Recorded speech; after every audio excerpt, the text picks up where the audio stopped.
From the campus of Gloucester County College in Sewell, New Jersey, the Gloucester County Educational Network presents men's college soccer. This afternoon, it's the Roadrunners of Gloucester County hosting the Dukes of Cumberland County. Hello again, everyone. Rob Christ along with my partner, Marc Narducci. A beautiful fall-like summer afternoon here from Sewell, New Jersey. And two teams that are starting off their college soccer seasons.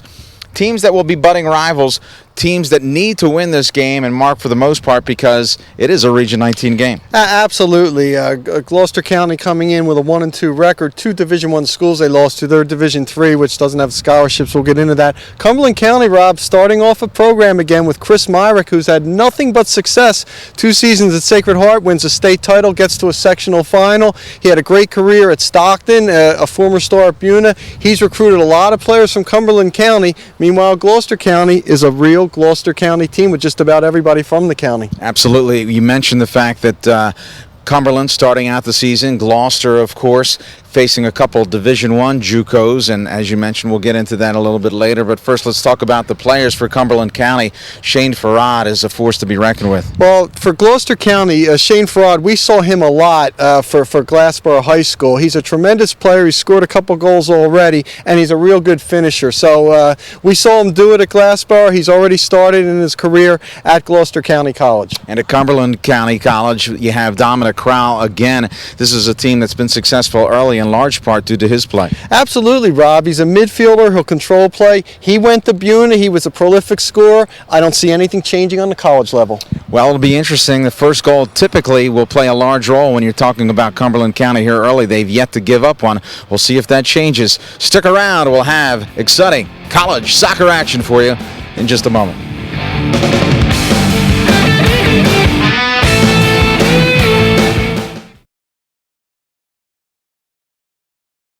Welcome back. About to get underway here from Gloucester County College's beautiful campus. Joey, watch and him, Joey, watch although him. we're still relatively early in the summer, very, very cool fall-like weather, very comfortable. Wind will play a small role today as the wind is blowing on the screen from your right to your left. There you see in the white. Yeah, there's, we talked about Shane Farad, number 11. He'll cause a lot of trouble up there, Rob.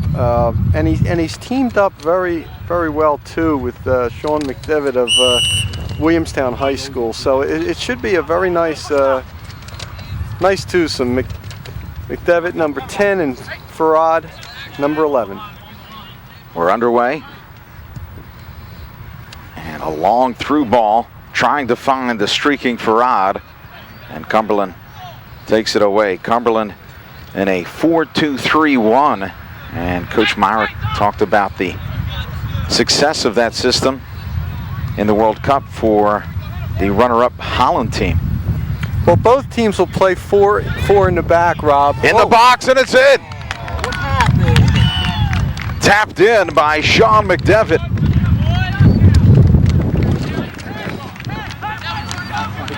39 seconds in. And you can't ask for a better start than that. Well, we said already that McDevitt and Farad have really had a nice little combination together, and I'll tell you, just a little bit of miscommunication back there as well. You know, you talked about the miscommunication. That's one of the disadvantages, of course, of a JUCO. I mean, it's tough enough when you have a 4-year school, but a junior college, you're going to have a lot more turnover. Soccer, in large part, is a game of communication, and you couple that, Mark, with a team that literally has been put together in the last month or so. By the way, 4th game of the season. That's already the third goal for McDevitt. Farad has 2, so obviously those 2 guys up top, Rob, are getting the job done. But I thought on that other play that the keeper for Cumberland, Josh Garrison, who's an experienced keeper, had a nice career at Cumberland High School. I thought he thought the defense was going to get to it and clear it out, and I thought there was a little bit of miscommunication there from both of them. That's a nice job by the keeper, David Shirley. for Gloucester County College. Again, getting down, making sure that ball does not get past him. Getting back to McDevitt, Coach Alan Smith had some high praise for McDevitt, saying that if he's on the field, the likelihood is he's going to be the best player on the field, no matter who they play. So he has a lot of confidence in McDevitt. Well, he's very strong. He's really tough to push off the ball. Pretty good in the air. Tell you what, though, I like the way this Cumberland County team is working the ball. They're working it in short spaces, Rob, and doing a nice little two-touch there. That was a pretty good cross that time by Stephen Ostino. Ostino, as you mentioned, crossing the ball, and the keeper for Gloucester County handling it quite easily. The interesting story, David Shirley out of Pittman. He graduated in 2006 from Pittman High School, and now he's back to play soccer here at Gloucester County. Camden really likes to work the flanks. Excuse me, Gloucester. And a long ball again, looking for McDevitt. McDevitt knocked off the ball by Brian Adams. That was an excellent ball by Brian Adams that time. He's been one of the better defenders for this Cumberland County team. Again, another freshman from Buna. Obviously a program that Coach Chris Myrick knows a lot about, having graduated there in '99. The Roadrunners throw it in. And this looks like we win this first and second. It will be Cumberland possession. For goal in Cumberland, it's Josh Garrison, who was a Cumberland High School product. Highly talented keeper coming out of high school, went to Virginia Tech and opted not to play there, and now has returned home and decided to lace him up. Rob, that ball was headed out of there by, you'll see him, in fact he has the ball right now, 17, Ryan Hornerbrook. He's a second-year player from Washington Township, but he played at Stockton last year. He's a transfer, and he's an excellent player. Right now, Gloucester County really pressuring this Cumberland defense. And now, a miss, and it's a race. The race is on. Crowell sends it towards the middle, and able to clear out nicely is Juring. Juring, one of the core of this Roadrunner team. Yeah, Juring and Hornerbrook give them a real solid positioning in that middle of the defense.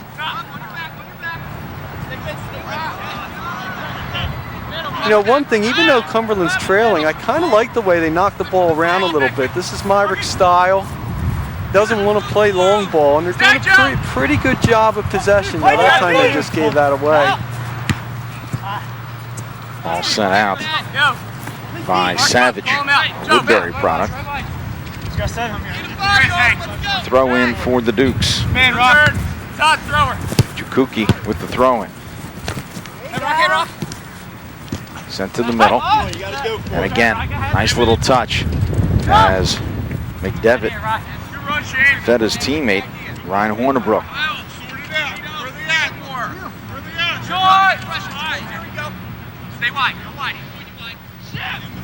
Speaking with Coach Alan Smith about the recruiting that will transpire and the importance of this game, Coach Smith feels that, you know what, we're going to stick to Gloucester County primarily, and the likelihood is that Cumberland's going to stick to Cumberland County. Well, it makes sense, and I know, believe me, I know a lot of the powerhouse teams go and recruit and get foreign players, and in fact, Alan Smith said he gets calls all the time from people like from England that want to land players there, and he just feels he has an obligation to the local players, and you know, there's a lot to be said for that concept. Absolutely, that's refreshing. Throw in here for the Roadrunners. I'll tell you what, Adams, number 15 for Cumberland, has outstanding closing speed back there defensively.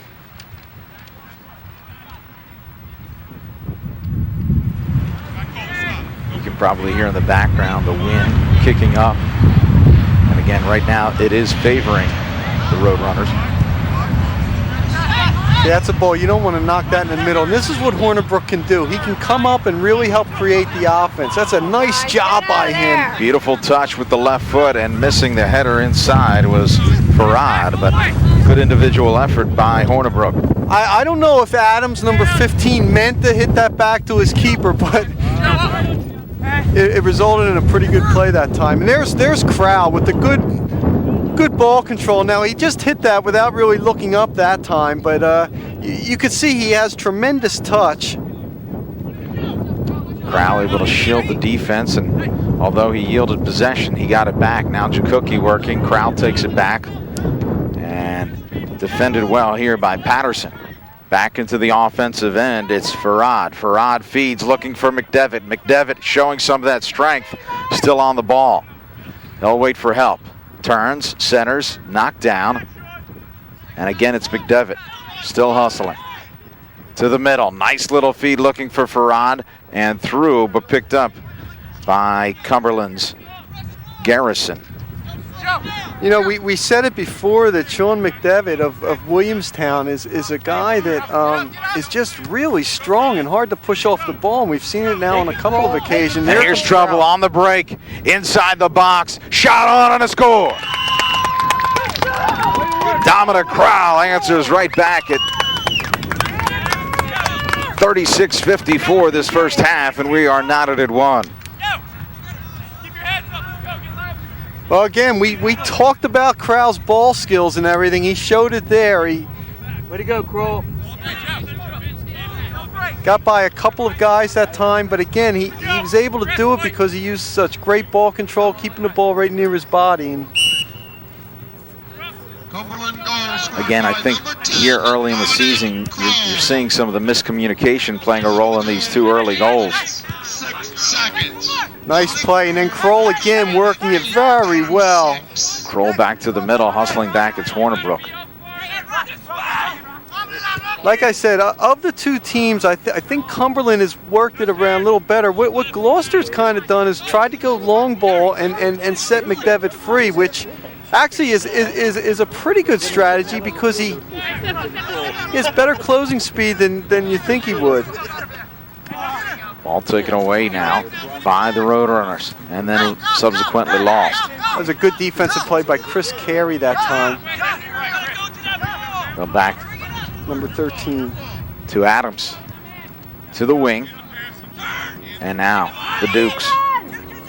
Taking off the ball nicely by Carey. Right up the middle. Long ball. McDevitt is onside. Loses possession. Carey will find his keeper. Garrison distributes. Nice job by Garrison that time, getting rid of that ball out to the outside. See how they're knocking it around and working it a little bit better, I think, right now than Gloucester is. You have to credit Cumberland. A lot of teams would likely lose some composure giving up a goal that early, but they've come right back. That's a credit to Coach Myrick and his coaching staff. Well, what they did was, Rob, they stayed with their system. Like you say, a lot of times maybe teams will go for that long play all the time. I really like this kind of short passing game, possession game that Cumberland's playing. I think it speaks to the skill level of Cumberland as well, Mark. There's no question about it. I think Cumberland, they've been really attacking up the middle. What Gloucester has to do a better job of here is marking in the midfield. They've been moving around the midfield pretty much at will.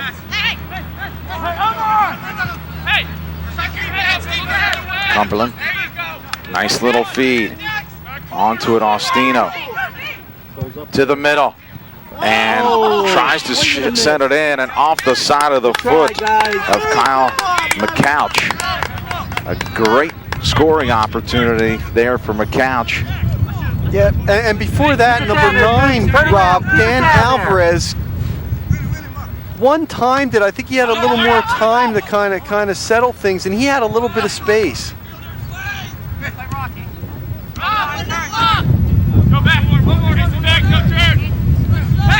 Cumberland will regroup. They'll send it back to Garrison. We'll boot it away. deep into the defensive end of Gloucester. Good pressure put on. Farad still applying pressure. Good job by During that time. That ball gets by him, there could be another break, and he really read that ball very well. Number 12 for Gloucester, the Kingsway product.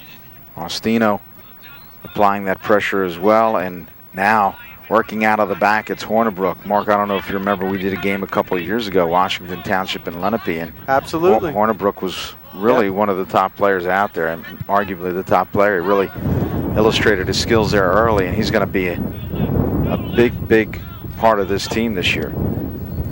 Well, he went to a Stockton program that was just filled with veteran defenders. Didn't get a lot of time there, but you're right. He's got a chance to be a real special player here. McDevitt. Well, the other thing about the Cumberland defense, they have to play McDevitt to his right side and make him go to his left, Rob. I haven't seen any indication of that yet. You've got to, he's very strong going to that side. You've got to make him try to go the other way and see if he can beat you there. Hey, they're messing around with the ball a little bit too much back there. I understand you're trying to play a possession game, but you've got to get rid of it. And a whistle here as Farad got tangled up with the defender, McCouch.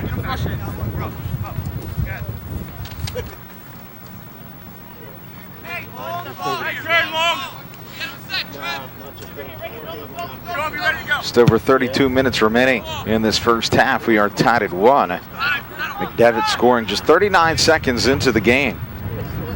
And Cumberland. Oh, that's a great job. He shielded the ball that time, Kroll did. Brought it down and then passed it back. That's an outstanding job of controlling the ball. Cumberland answering back from Crowell. That's where we are. We're tied at 1 here from Gloucester County College. The first broadcast of the year on the Gloucester County Educational Network. Rob Christ along with Marc Narducci. And Mark, this is the first time I recall us doing men's soccer here from Gloucester County. And it's a great setting and a beautiful day and 2 quality teams. Yeah, absolutely. Boy, Kroll's really impressive. Again, he's not the strongest player physically, but he knows how to position himself, Rob, and it's very tough when he has his back to the goal to take it from him, and that time he drew the foul. Santiago will set this up, the set piece.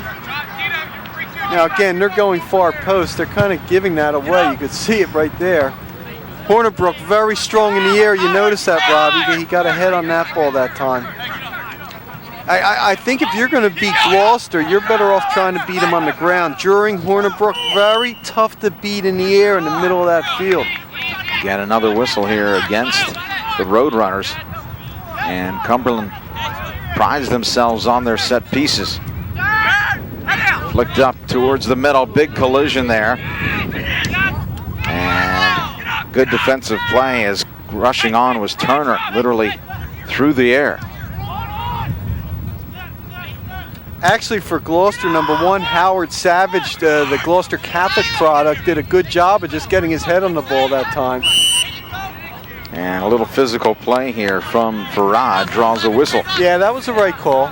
That was the right call. And Farad has shown a couple of times how explosive he can be, and Cumberland defenders have to get back a little quicker on him. All settled by Gloucester County's Matt Kohler.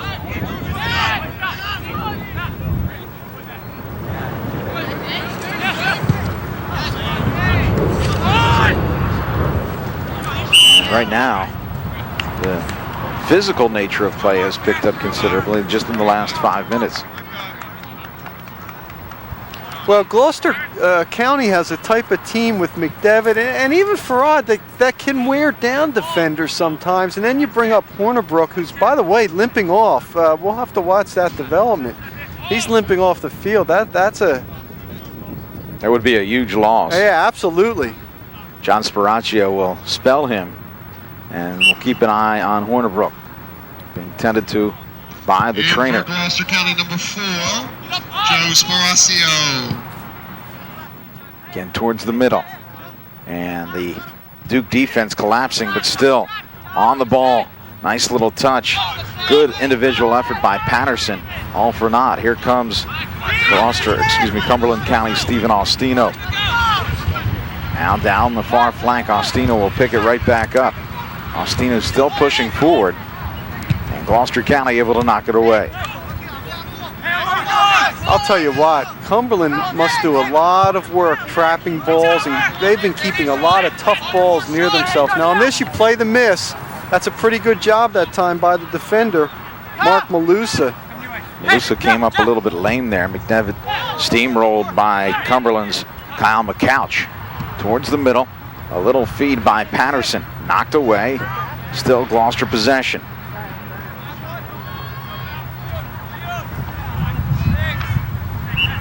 No whistle as of yet. There you see Hornibrook being tended to. That was a good play that time by 15, Brian Adams. Number 20. It's always a tough situation when you're a defender, Rob, and you don't want to have the offensive player get the ball, but you don't want to touch it. You want it to go out, but you can't obstruct them. And he just did enough to slow down the offensive player so he couldn't get it and the ball go out, and it's a goal kick for the Dukes. Long ball sent into this wind. You get a sense of the strength of that right leg of Garrison towards the middle. Shirley looking to react. He'll pull back.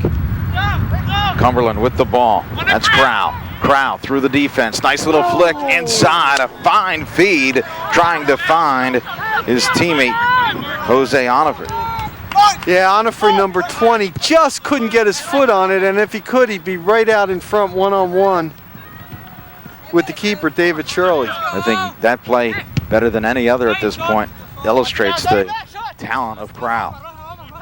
Here's McDevitt. McDevitt, handball, nothing called. Here comes McDevitt towards the box, centers, looking for Farad. Farad, right on Farad, shot, and that just misses the outside. That may have been the defender that actually knocked it away, and that was Cumberland's Brian. It definitely was Brian Adams that time, and he just got a foot to knock that away.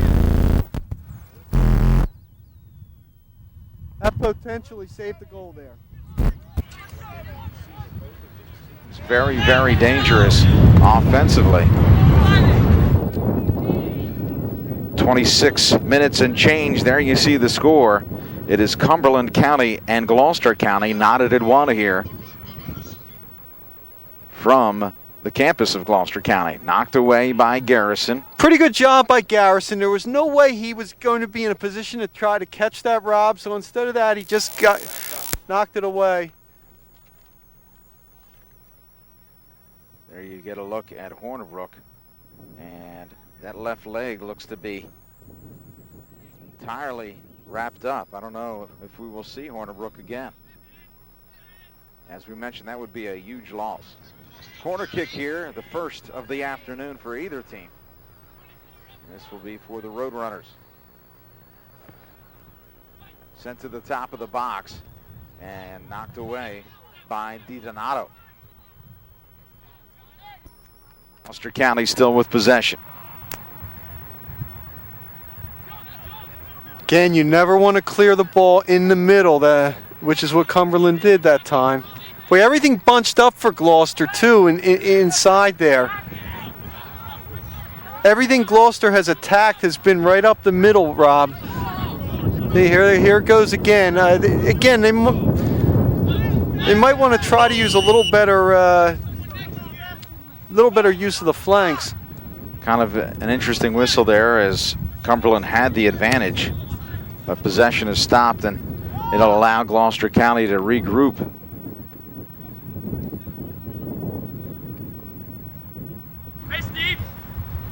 Hornibrook is putting his jacket on, and he may be done for the afternoon. See if we can find out a little bit more about that at halftime. You know, it's interesting. During, who you see on the ball there, is a sweeper who's all the way out, almost near the flag there. You usually don't see your sweeper go out that far, but he's had to do it because the defenders have been beating people. So he's had to kind of go out from that middle spot, Rob, all the way outside. that's opening some space in the middle for Cumberland as well. I think with the loss of Hornibrook as well, there's going to be additional pressure put on Juring. Again, he's one of the core of this team, and he's probably going to have to do a little bit more back there. Connor Ciperone for number 24, Todd Patterson. Shirley set up for the kick.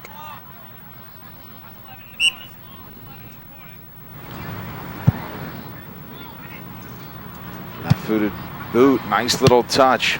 That was a nice. That was not. You're right, Rob. You called that exactly right. It was a nice little heel touch that time by Farad, and then just went in position to try to get the pass back.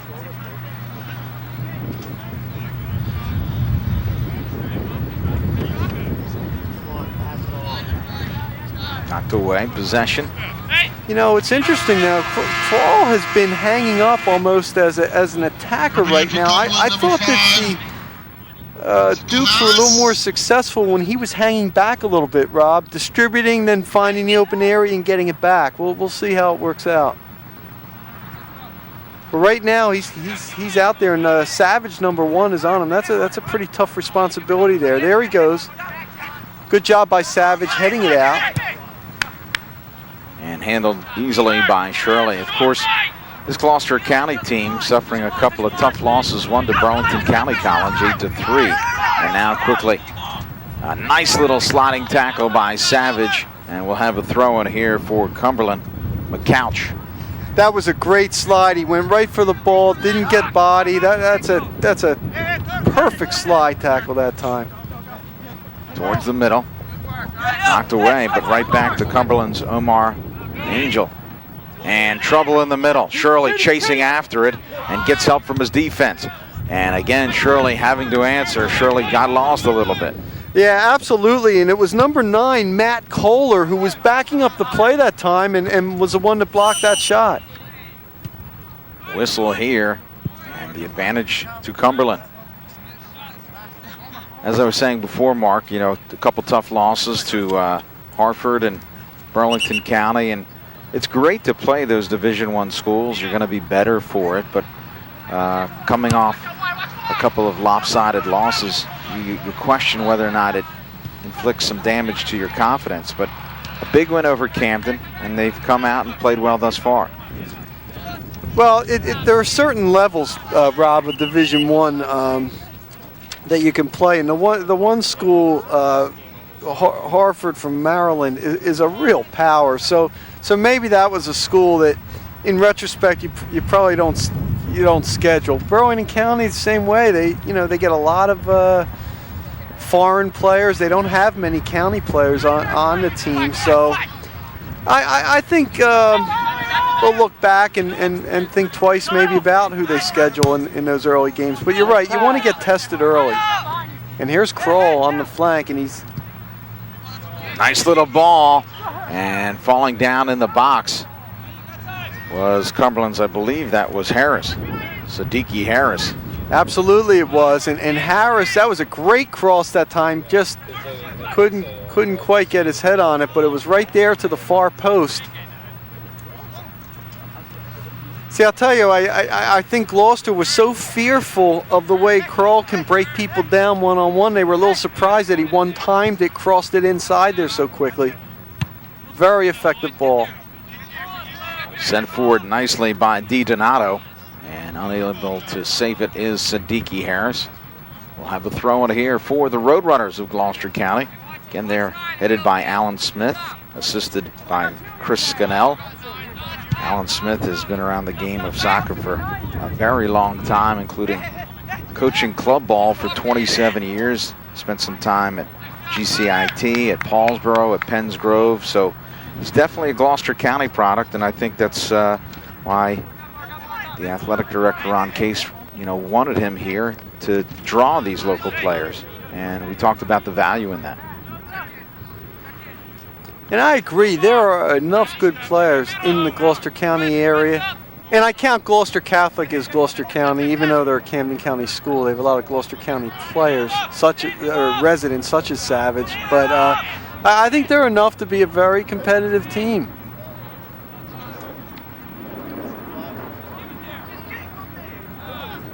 Again, it's Cumberland now.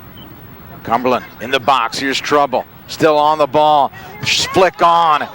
Another shot, and right across the goal line. Flirting with disaster is Gloucester County, still with the ball. And again, trying to find some time here and some space. Again, knocked away. A bend but not break defense there by Gloucester County. Here comes McDevitt trying to transition. Boy, Jose Onofre, number 24, Cumberland, really had a great offensive chance that time. Good job, McCall. The difference has been, Rob, that Cumberland County is, I think, really dominated possession because they've been able to hold on to the ball more. They've been able to play a possession game, and they've been having the players who are able to break down one defender. When you can break down one defender and go, it makes such a difference in your offense. Meanwhile, Gloucester continues to try to make that big play, going long ball. We talked a little bit about the philosophy of Gloucester County College in terms of their recruiting. Cumberland having Chris Myrick come in. Pretty much the same thing. He recognized there's a tremendous amount of talent, but he said, you know, they probably just don't get the same opportunities because they play in the Cape Atlantic versus those schools that are in the Olympic. And he felt that the talent was relatively equivalent. And he said, I went after first team all conference players. I wasn't looking to get just marginal players. And he's had some success here early in terms of his recruiting.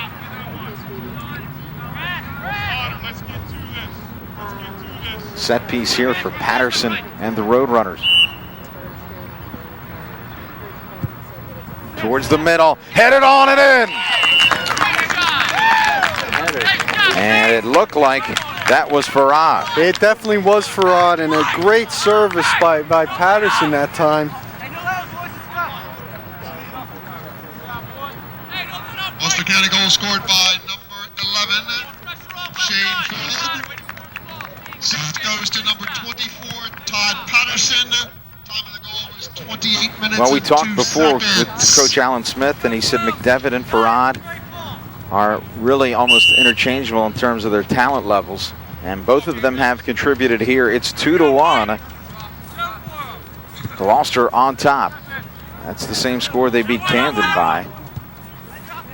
Remember, coming into this game, Cumberland had no goals against, did not yield a goal in their victory over Salem, and they also played to a 0-0 tie. It's interesting, again, both teams' differences in philosophy. Gloucester more big play, long ball team that time, and again, you can't emphasize how well Patterson did on that service that time. Put it near the far post, and Farad able to put away for his third goal. Good little job maintaining possession by Juring. See some of the crowd on hand to watch this game. A beautiful, beautiful afternoon here. Very comfortable. You look like you're a little chilly, actually, Mark. I'm always cold, Rob. Don't worry about me. It's all that weight you lost. And I was cold even when I was heavy. Cumberland now trying to transition.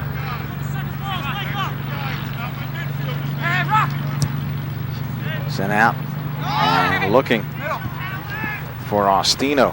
See, Cumberland gets in trouble going long ball in the air. They want to keep the ball on the ground if you're this team. I think Gloucester's a better team in the air. And some physical play here. And that's going to draw a whistle against Cumberland's Andrew Turner. Vineland product. We're going to get a card here, Rob. Either a card or a warning.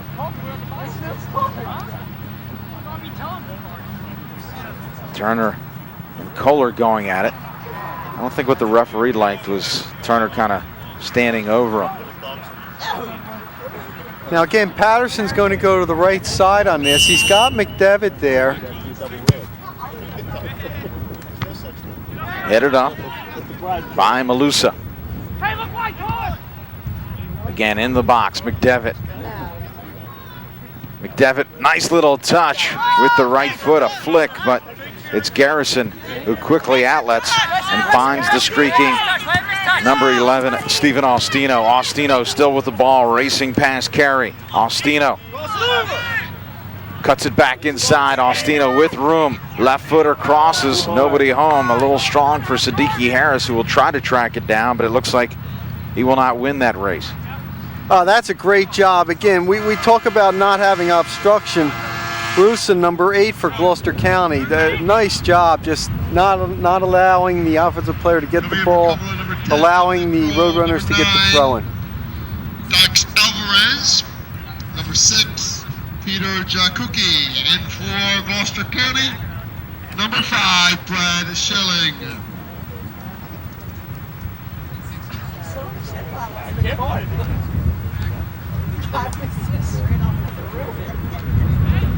Ball crossed. And again, here comes Cumberland. Top of the box. Looking to cut inside, maintaining possession. Turned with the left foot. A little deflection inside, but Jose Onofre did not get much on it.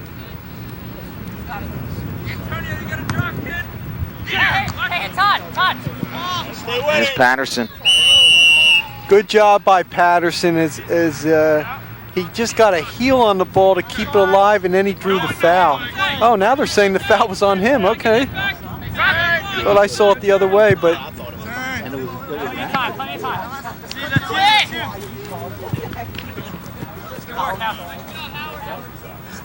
Savage knocks it out. Thrown quickly by Austino, looking for Onfray. Flick to the middle. Headed. Savage towards the middle once again. Gloucester County will now work outside, back in by Patterson. I'm telling you, Rob, I think I would bring Kroll back a little bit, even back more in the attack, because I think it's stalling a little bit in the midfield. I think if you bring him in there to try to direct things and then go on goal, it might be better. I'm not. It looks like he's actually playing more up top. We'll see. And now, here he streaking goes. onto it, it's Corral. I'll tell you what, you could tell this attack is it's a much different attack than Gloucester because they're really working wide. And the reason you know that, Rob, is we've seen during the sweeper go way outside on many occasions, and he's had to. I mean, he's had to cover up. So Cumberland is really spreading the field well.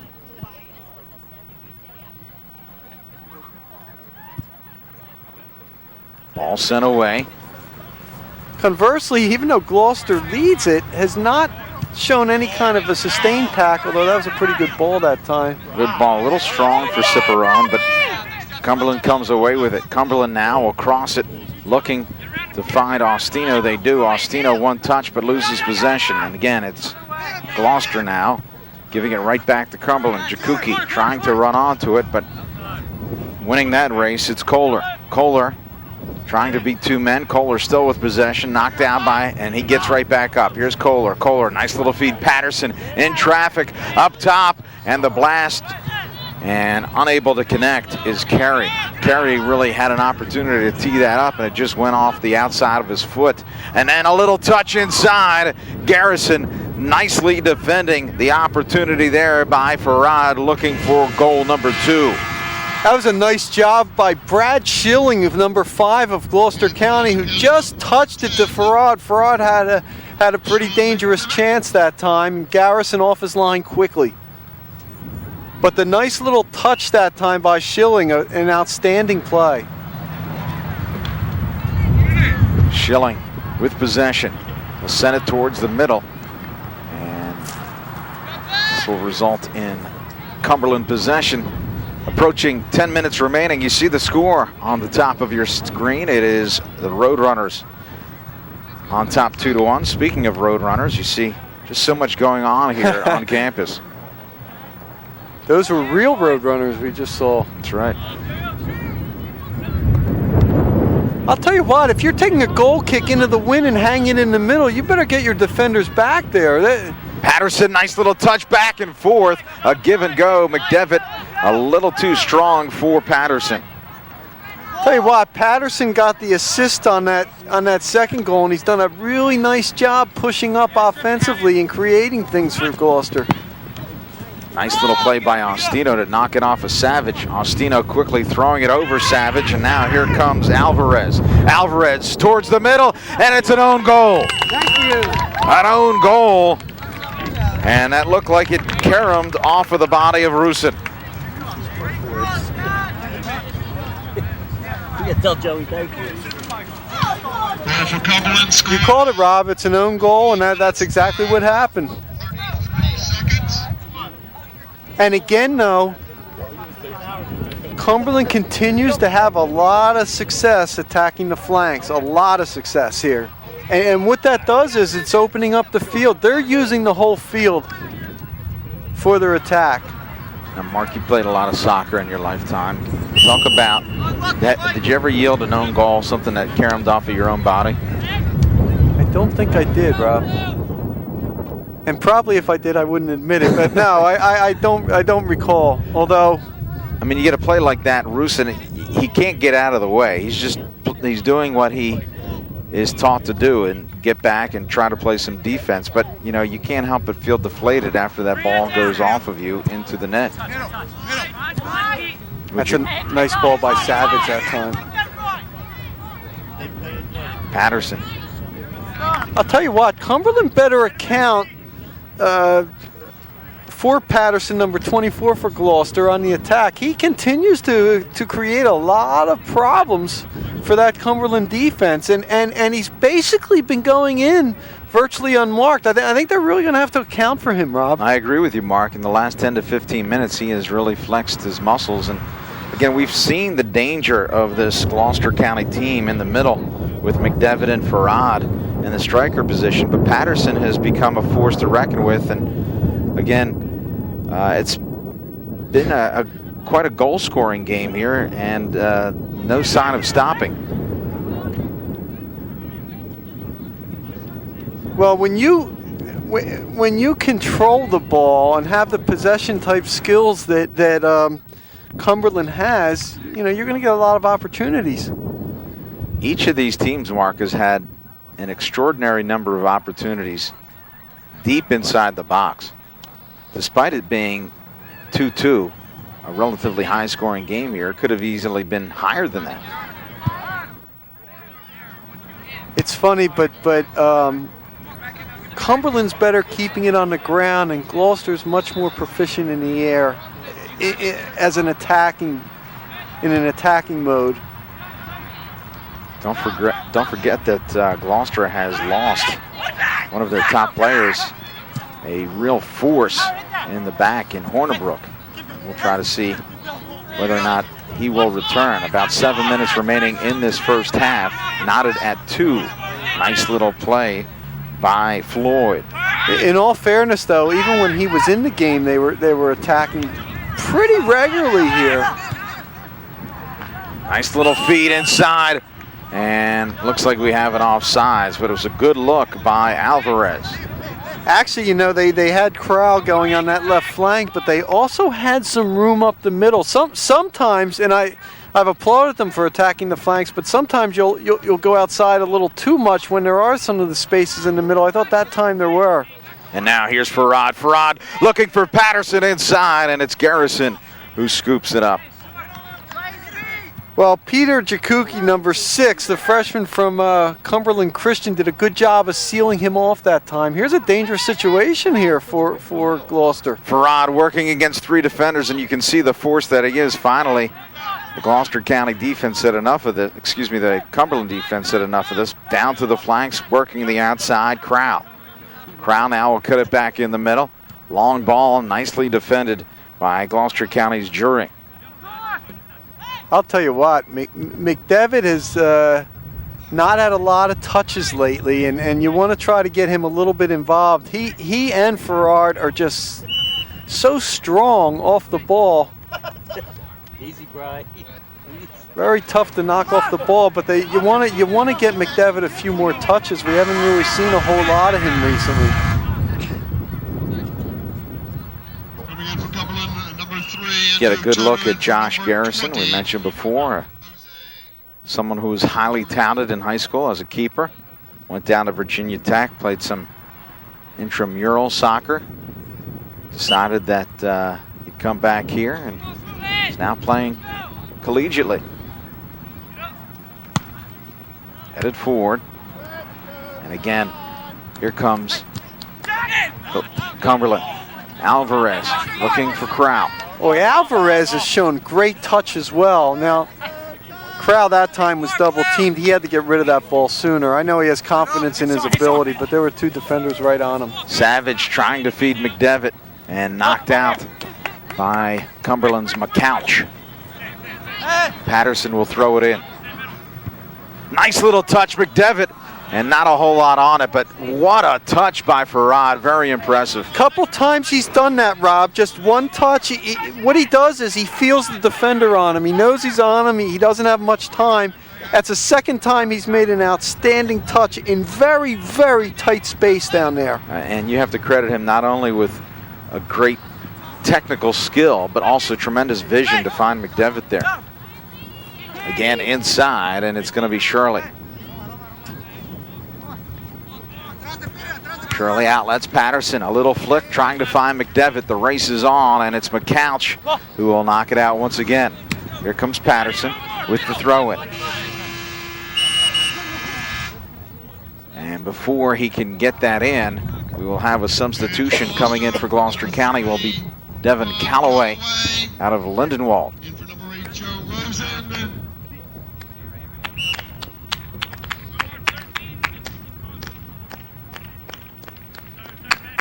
Farad.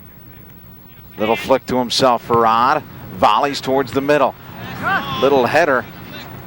And nothing doing for Kohler. Actually, if I'm Farad, I would have flicked it to myself and then tried to shoot it. I know he was far out, but he's got a nice foot. I don't think Garrison would have expected that. I would agree with you. And again, it speaks to the unselfishness of Farad. Quite a playmaker. He's demonstrated that here early. 3 minutes left in this first half, and here comes Cumberland trying to go up on top. I'll tell you, the guy on Cumberland, well, we'll wait till they go through this sequence.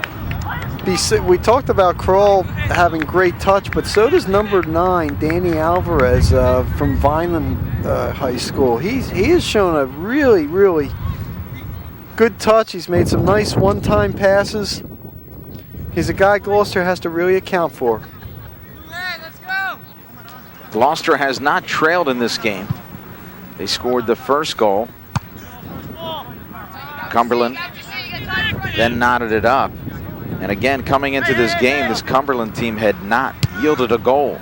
So the first 2 goals they have given up this year coming in this first half. Again, a little flick forward, and it is Shirley who quickly outlets. Rob, one thing if I'm Gloucester that I would work on this season is getting some guys that could kick it with their opposite feet. I have not seen one left-footed kick from them, and sometimes, you know, you have to try to position yourself and you lose a step trying to get back to your natural foot. I think that's something you'd like to see from this team. Not saying they can't do it, I just haven't seen it.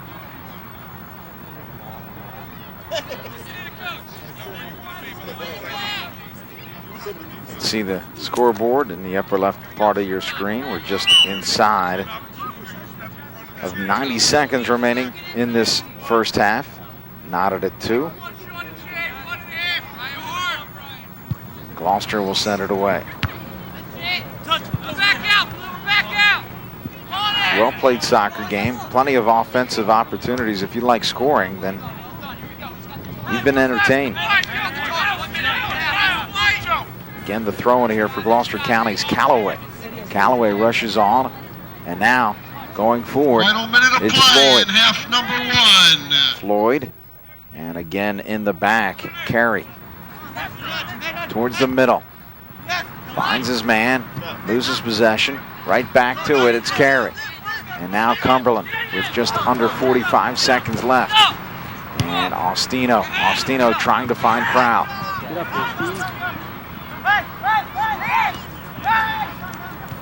Flick towards the middle. Good opportunity, left foot. Score! Good play, dude! With just 29 seconds left, Cumberland has taken the lead for the first time this afternoon. Yeah, Santiago finishing it, but Kroll was the guy that made the play, Rob. And just as we were saying, he's much more effective coming back for the ball, and that's what he did on that occasion. He wasn't hanging up top. He came way back, even past his own midfield, got the ball, got things started, gave it to Santiago, and that was a tremendous feed, and Santiago made no doubt about the finish. I think Shirley was a little bit fooled by that. It looked like almost a change-up. He was waiting for a blast, and Santiago just directed it. Tough play for Shirley. And a tough break for Gloucester County, as you never want to give up that goal that late as you head to the half. With just 29 seconds remaining, Santiago gives Cumberland their first lead of the afternoon. And that will be the way that it will end here in this first half as we count down the last couple seconds. We will head to break. Junior college men's soccer from Gloucester County College. It is Cumberland leading Gloucester County 3-2.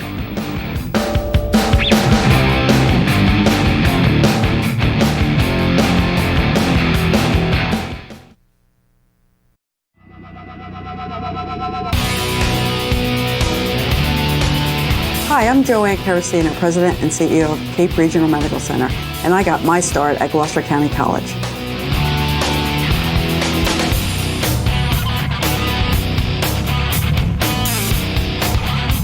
And I'm William Rennells, and I'm getting my start at Gloucester County College.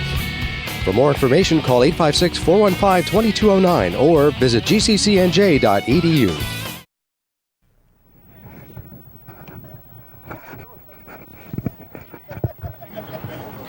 Welcome back to the campus of Gloucester County College.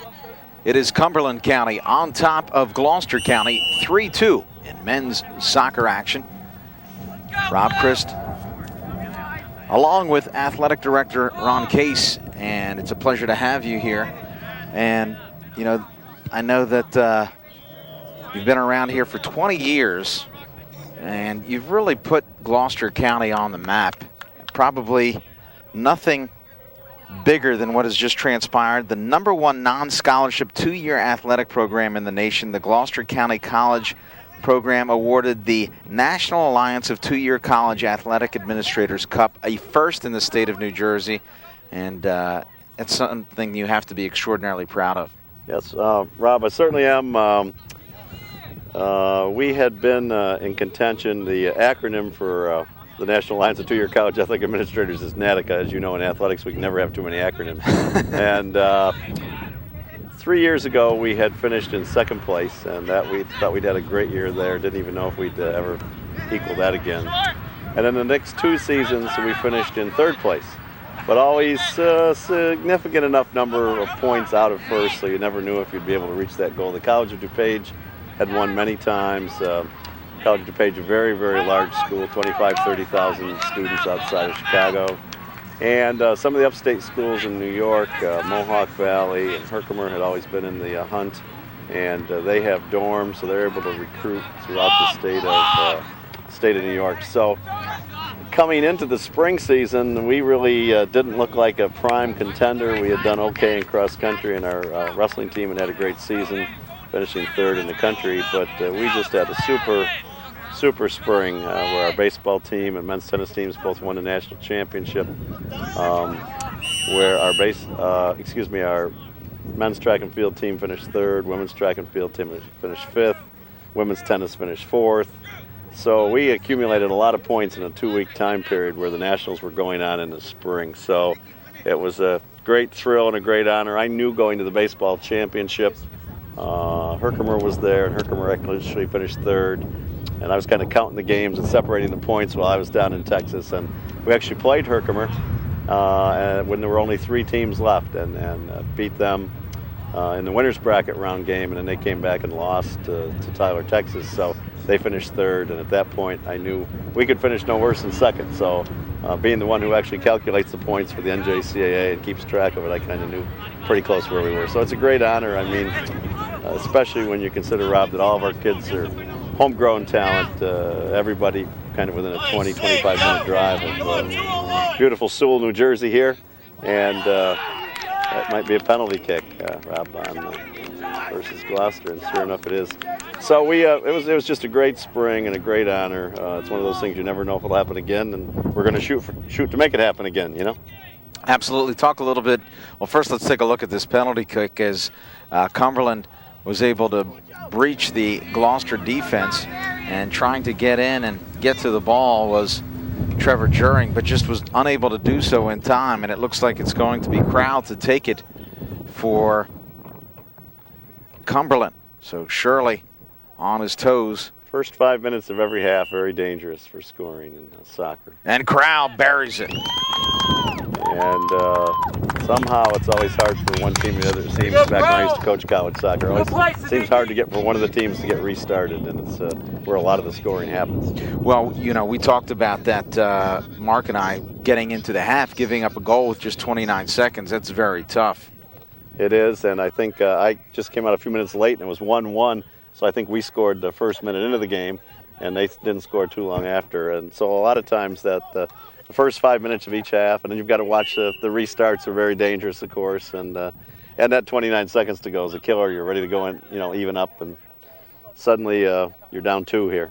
Let's get back to talking a little bit about that Narducci Cup. You said in terms of the scoring points, that you knew going in that you were going to be able to claim the cup. Talk a little bit about how the scoring works specifically. What happens is, Rob, it's all for how you score in NJCAA national competition.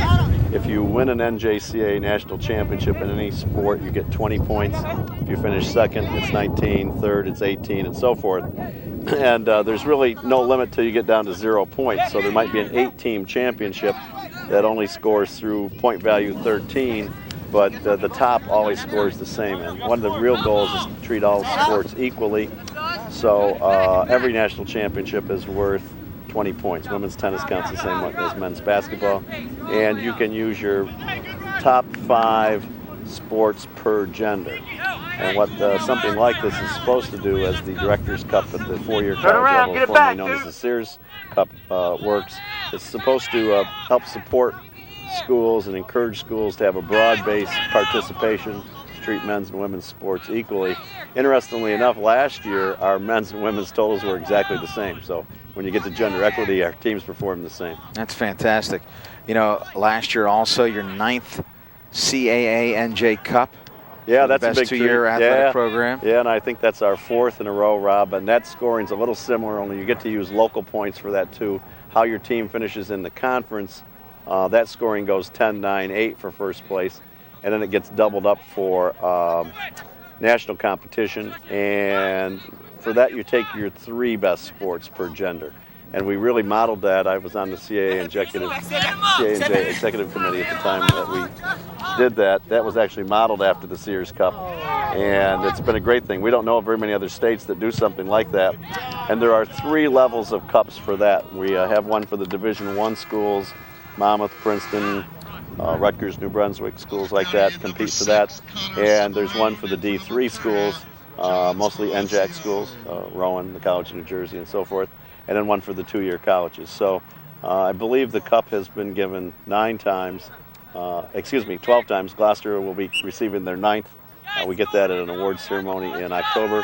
And Brookdale twice, and Mercer once. So we're real proud of that, winning that award as well. Always nice to be the best in the state. A couple of your teams, your men's teams, both the tennis team and the baseball team winning national championships. The men's team headed by Mike Dixon, the tennis team headed by Brian Rowan, someone that you work very closely with. Brian's our assistant athletic director and a former Gateway Gator.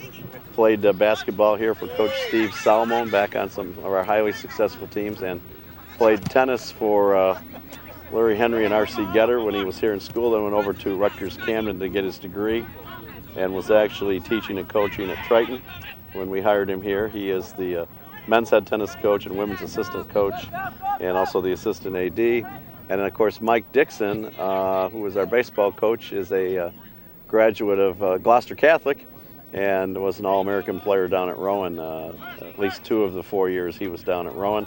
He's done a great job for us. Mike's been to the World Series 3 times, finished second twice, and then finally got the national championship this year. Pretty interesting. In my 20 years, we've had 3 baseball coaches, and all 3 of them have won a national championship. Yeah, it's phenomenal. I mean, the baseball program here is exceptional.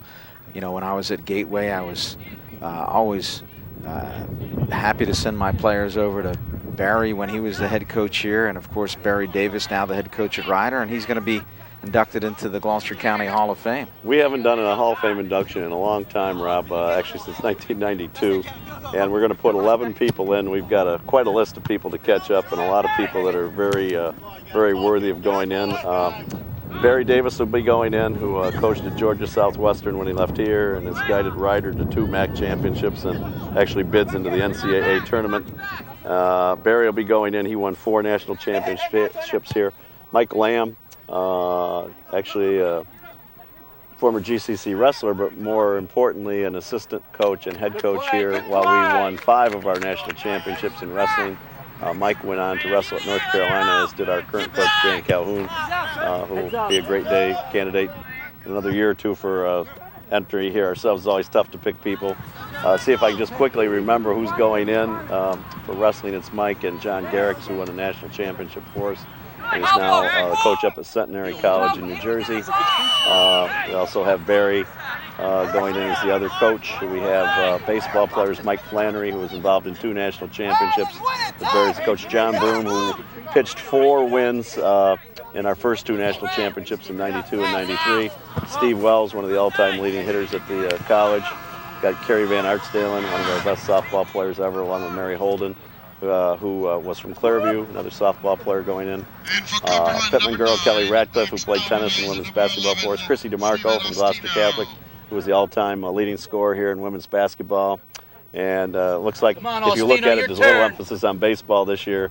Next year, I think you'll see a little more emphasis on men's basketball. We just have some catching up to do. We've had, my time here, 45 teams finish in the top 3 in the country.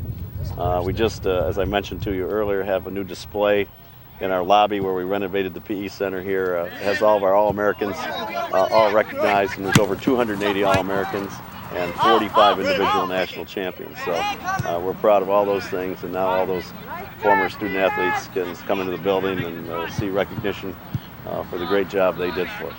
Yeah, that's some heady stuff, and again, I would encourage anybody. I haven't had an opportunity to see it. In fact, you're literally saying that the paint is drying as we speak, Paint's right? drying today, yeah. And we'd love to have folks come out, maybe past athletes or people who know some of our coaches or players. The Hall of Fame banquet will be at Adelphia's in Deptford on Friday night the 24th, starting at 5 o'clock. They can contact our office for tickets. It's $35 for dinner and the induction ceremony. Plus, we're having a Roadrunner alumni reunion at 9 o'clock right there, also at the ballroom at Adelphia's. If people want to come just to that, it's $10 for our former athletes. Trying to kind of build on our successful alums and getting them back in, knowing kind of reacquainting with them. So we think that'll be a lot of fun, and we really hope that we'll get a big turnout for that. It should be a lot of fun. I had a great time, Steve, talking to the 11 people who are going to the Hall of Fame, many of whom I hadn't talked to in a long time. And of course, some of who are almost 40 now.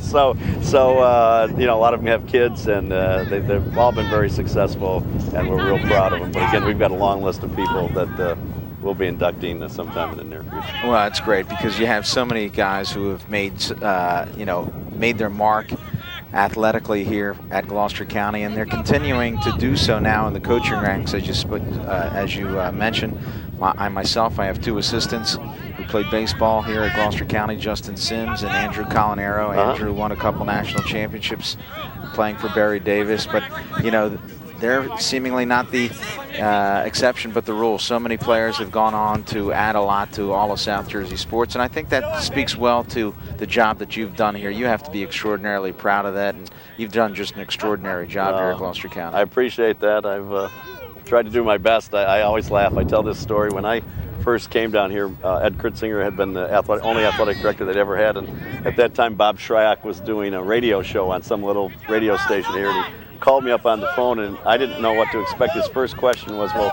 Ron, you'll be coming down. You'll be taking the place of a legend, Ed Kritzinger. And I'm wondering how you're going to handle that. And I had no idea that question was coming and didn't really know Mr. Kritzinger that well. So my answer was, well, I'll just do the best job I can and try to follow along the path that he's led for me. We had great support from our Board of Trustees and our presidents. And so I've been count myself very, very fortunate to be here.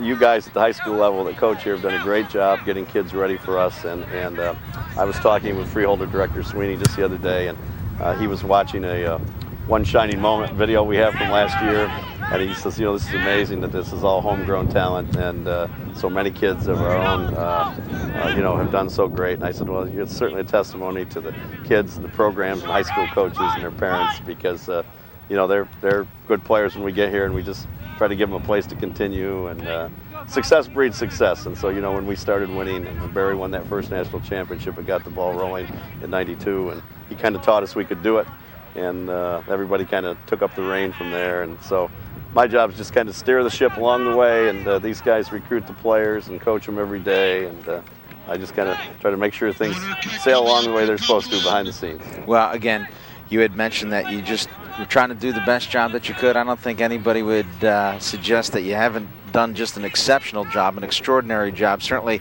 outperformed even the loftiest of expectations. And again, I want to congratulate you on all of the great accomplishments here at Gloucester County College. For those people who are prospective students, I would suggest that you come and check out the campus here, check out the activities. It's a vibrant, active campus, and one where you will have a great opportunity to be successful, in large part to the people that work here, just like yourself. Thanks a lot. I really appreciate that. Well, I appreciate you coming on today. It's always a pleasure. Again, congratulations, and we look forward to coming back again. Thanks very much. Take care.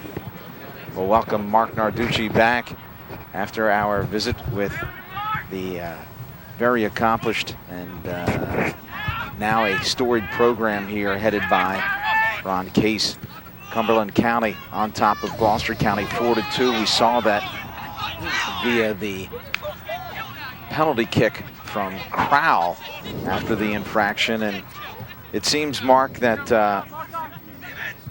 Gloucester County has kind of lost its way after yielding that goal with just 29 seconds remaining in the first half. Well, that's true, Rob, but if you look at this whole game, Cumberland's possession game, they've really been controlling it. And remember I said in the first half how they were a different team when Crowell was playing up top, and how they were better off when he came back more to the midfield? Well, that wasn't by design. Chris Myrick wanted him in the midfield the whole time, and he took him off the field and told him in no uncertain terms about it. And Crowell came back, he went back into midfield, and he's the one that set up that third goal. As far as the penalty kick early on here, as you and Ron Case were talking, that was just a tremendous play by Sadecki Harris that time. He got tripped up by Druring, and I don't think there's any question about the call or anything, but that was a great, again, Cumberland's put so much pressure breaking down people with the ball. You can do so much more offensively when you can break down a defender, and they have not been afraid to challenge, and that's been a real key in the way they've had a possession game. Gloucester has just tried to go kind of long ball with the big play. It's worked twice for them, but on a more consistent basis, it's been Cumberland knocking the ball around a lot better. Again, I think this is a game that's important for Gloucester County, not only because of the Region 19 implications, but Mark, I think this is a test for them to see how they'll respond to this adversity. And we still have a lot of soccer to play here. 30 minutes, certainly an opportunity for Gloucester to come back and reestablish themselves. There's no question about it, but it's funny, the way they play, they're almost relying, say, on the big play, and meanwhile, it's been Cumberland that has been controlling, and that gentleman right there, number 7, Santiago's had an outstanding game. He's shown impeccable ball control. He's got great vision. He's been feeding people, and of course, obviously, he scored that third goal. So he and Kroll have just really, really worked it well together. We mentioned before that Gloucester also lost one of their top players in Ryan Hornibrook. He missed the game earlier in the year due to some dehydration issues, and now a little banged up, Mark.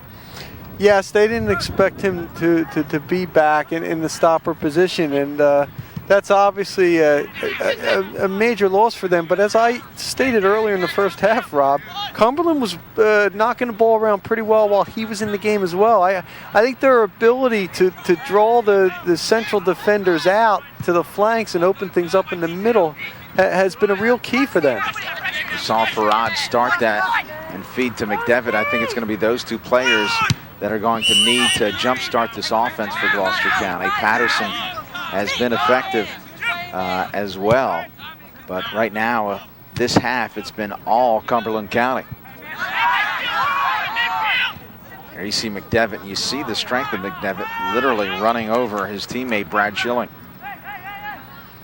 Well, McDevitt is very strong with the ball. The problem is he hasn't had enough touches here today. And when he has had the touches, they've been far away from the goal. He's a guy that's got to be closer to the goal to be effective. Here's Kroll again with the cross, but you know, if he's touching the ball, 45, 50 yards away, that's what you want to see. If you're the Cumberland County defense, he is just so tough close to the goal. As we mentioned, he's difficult to beat in the air. He's strong physically, so if he has it near there, he's got a finisher's touch to put it away.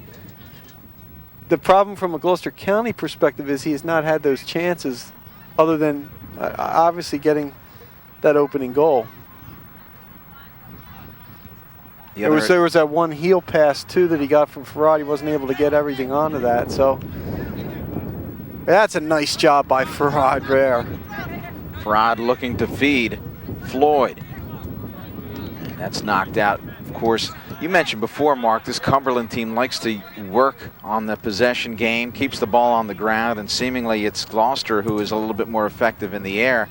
The fact that this half, the wind is going against Gloucester is going to inhibit them all the more given their type of game. Yeah, there's no question about it. By the way, that was an interesting strike that time by McDevitt. I'm a big fan of trying to pepper the goal, and even though that one went over and he was far away, that's a good idea by him, because I'm not sure Garrison was ready to see a shot from that far, and sometimes you can catch a keeper a little bit off guard. But you're right, about the possession. It's tough to go in the wind.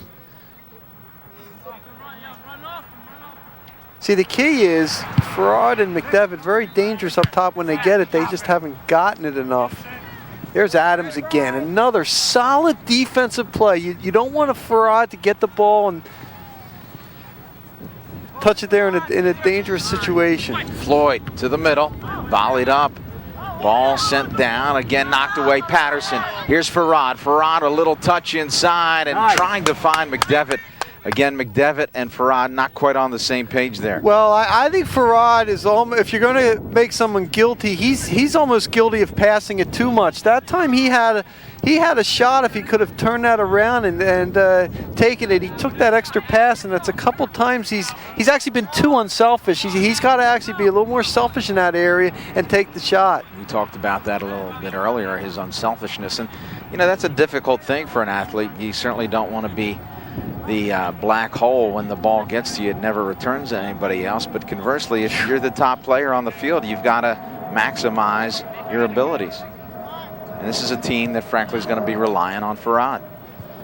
The other thing is, I think that what I've seen from their attack, and I mentioned this early in the half, is I think they go up the middle a lot, and it becomes almost a little predictable, and you're not using the whole field. I do not think the Gloucester has used the flanks well enough here today, whereas I think a team like Cumberland has used everything. Well, like there it is again. See, going out to the flank outside there to Harris, who has pretty good speed and can get to a ball like that. So they're using the whole field, and there's a lot to be said about that. Well, you mentioned the need to use the flanks, and speaking with Alan Smith before the game, he He said, we need to play our game. And I said, well, what is your game? He said, if we are spending a lot of time in the middle of the field, then that's not a good thing. We need to use the flanks. If we're in the middle, we're going to be in trouble. Yeah, well, it hasn't been done on a consistent basis. I mean, from time to time it has. In fact,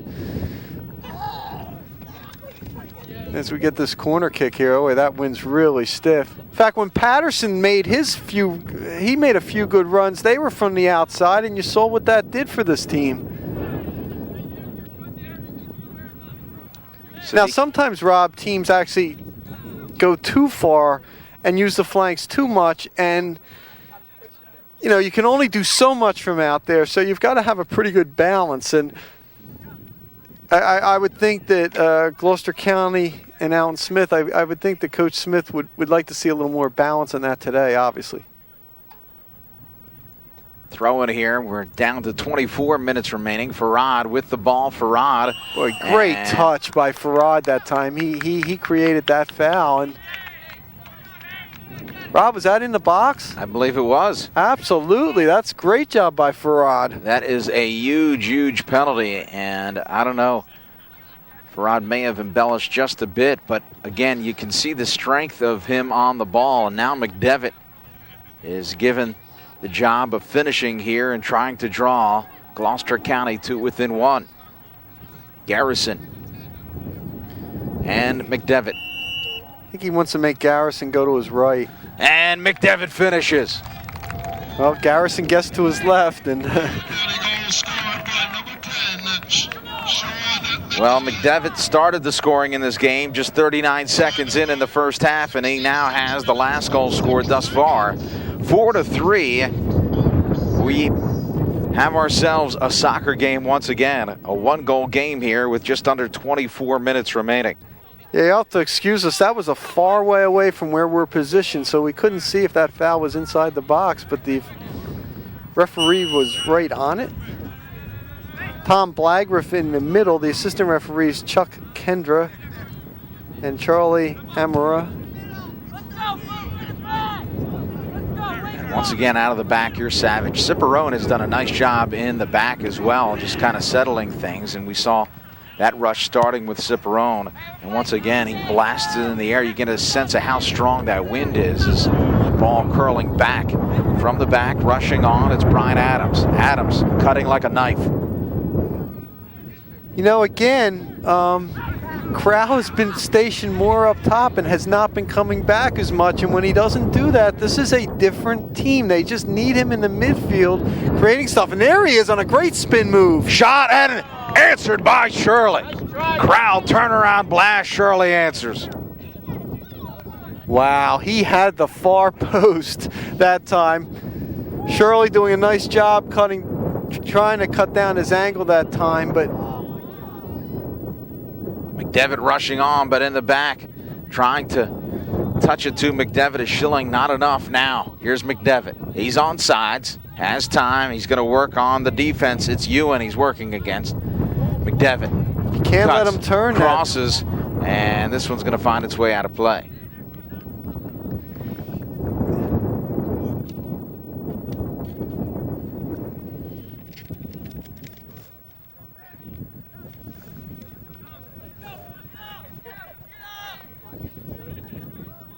Long ball again, home run looking for Crowell. Ciparone with a little push, and he knocks it out. We'll have a corner.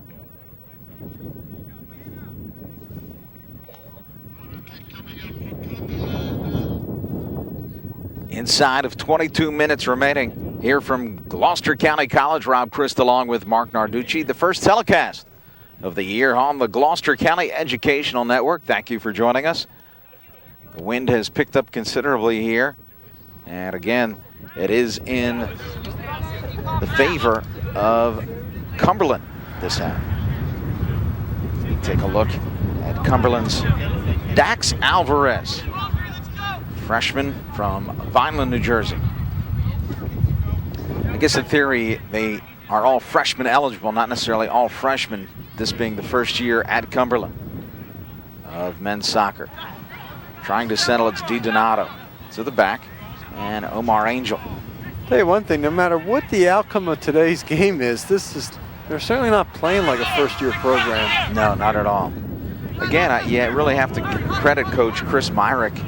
He was very active in his recruiting and really went after the top talent in Cumberland County and felt very good about his ability to draw some top talent here. And I think he's not just content with having a first-year program or a first-year winning program. They have their goals set high. He's got some pretty good Atlantic County players as well. But the point is, you're right, he's basically used the Cape Atlantic League as his recruiting base. One thing that is important to note as well is, they're going to be facing a pretty good Union County College team after this. National champs, That's right. Yeah. So, they felt that this was a stepping stone, to literally quote Coach Myrick, for the next game. They certainly weren't looking beyond Gloucester County, but I think, when you have the national champion on your schedule, that's a game you circle. Well, the one thing from a Cumberland standpoint, Rob, I think that they've got to get a little bit better communication in the back. I mean, Gloucester really scored on some big play, 2 really big plays, and then the trip that caused the PK. And again, as a first-year team, I think things will evolve, but well, that's a dangerous play, kicking that ball right in the middle right there. But I think that that's one of the things, if you look at what they're doing in the back, there isn't quite the communication that you'd like to see. And that is understandable on a first-year program, obviously, but it's still something to work on. It's a nice little play by Patterson. He saw that he was up against the sideline, waited for the opposing player, and blasted it off of him, giving him an opportunity to get possession and have a throw-in. Oh, great touch by Santiago, who has just continued to really impress out here today. Number 7 for Cumberland County. Again, Patterson off of the Cumberland player. Rodrigo Santiago, a Bridgeton product. It's interesting, Rob. I mean, teams like Bridgeton that year in and year out don't always have a lot of soccer success. I think a guy like Santiago shows that there are still great players, even on teams that maybe, won't be challenging for a top 10 or a top 20 position. And you touched on that Myrick certainly knows the Cape inside out, and I think that's a real advantage for him. Ball sent forward. Here comes McDevitt. He's offsides. Well, Myrick, of course, played at Bune, as you mentioned before. He was a member of the Stockton College team that won the national championship in 2001, and then the subsequent year became their captain. And from there went on to coach Sacred Heart during 2008, 2009, led him to Cape Atlantic League National Conference and state non-public B titles. And during his tenure, 35-5 record in 2 seasons. And again, he's someone that, in the interest of full disclosure, I taught with over at Eastern High School. He's a great guy. He's someone who's passionate about soccer, and he expressed to me a long time ago an interest in coaching collegiately, and he's very, very happy to be here at Cumberland County College. Well, what you see for him as a coach is he teaches an attacking possession style, and it's actually it's fun soccer to play. You need people, though, Rob, that can really control a ball, and he has people like that on there. And so he's adapted his system to players like that. But it's a fun system to play in, and it's obviously enjoyable to watch. Well, again, he's adopted the system of the Netherlands, who finished up as runner-ups in the World Cup to Spain. And obviously they've had a tremendous amount of success with that system. Well, normally, a lot of times when teams use just one player up top the way he started the game, you would think that they're more a defensive-oriented team, but he pushes so much from his midfield that they create so much that it's really an offensive attack. And the other thing that you're going to see, I think, more of as the team gets used to it, we haven't seen a lot of it today, but maybe the outside backs taking it up and attacking from that outside back area. Today, most of the attack has come from, up the middle. Tell you what, Juring is limping back there at sweeper, and he's really gutting it out. Of course, we talked about Hornibrook already out from the stopper position. So in the middle, there have been a few questions here today. And if During is limping, that's a tough thing. Patterson onto Farad. Farad tripped up still with possession. Centers the ball onto the foot and just outside the left post looking for Floyd. Wow, give Farad a lot of credit. First of all, a lot of players would have stopped on there. I actually thought it might have been a dangerous play that time by Adams. Farad just kept going. Very dangerous cross. And I'll tell you what, you have to give Gloucester County College a world of credit. I mean, they were down by 2. They get 1 back. And all of a sudden, Rob, I would say in the last 10 minutes or so, they've really controlled things here.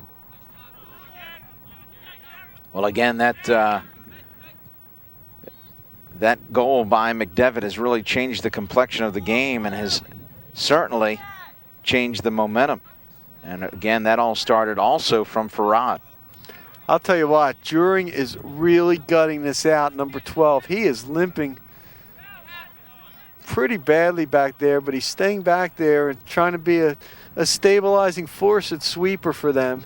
Well, remember, as we mentioned, they've lost Hornibrook. And, you know, when Coach Smith talked about the core of his team, it was Hornibrook, During, Farad, and McDevitt. So you got 25% of that gone right now. He's got Kohler playing there in the middle, who's been solid, but Floyd has done a nice job coming on too. He's really played well on both ends and has really added a spark to this Roadrunner offense. You're right. You're right about that. Julian Floyd has actually, you saw him back there just that last sequence coming back defensively pretty far to get that ball, and you're right, he's been a nice little two-way performer there, and there he is, gets the ball up there now and gets it started. McDevitt feeding Patterson, and coyly taking it is Garrison. He'll quickly outlet and start things the other way, looking for Makuki. That is a great job by Garrison getting it out that time. I think too many keepers give away possession by just punting it out there, and you never know where it's going to go. That was an excellent ball. That got it right up to about the midfield. The attack started. If you remember in the World Cup, that's a key goal against Slovenia. Started with that quick outlet pass from Tim Howard, and you can see how dangerous that is.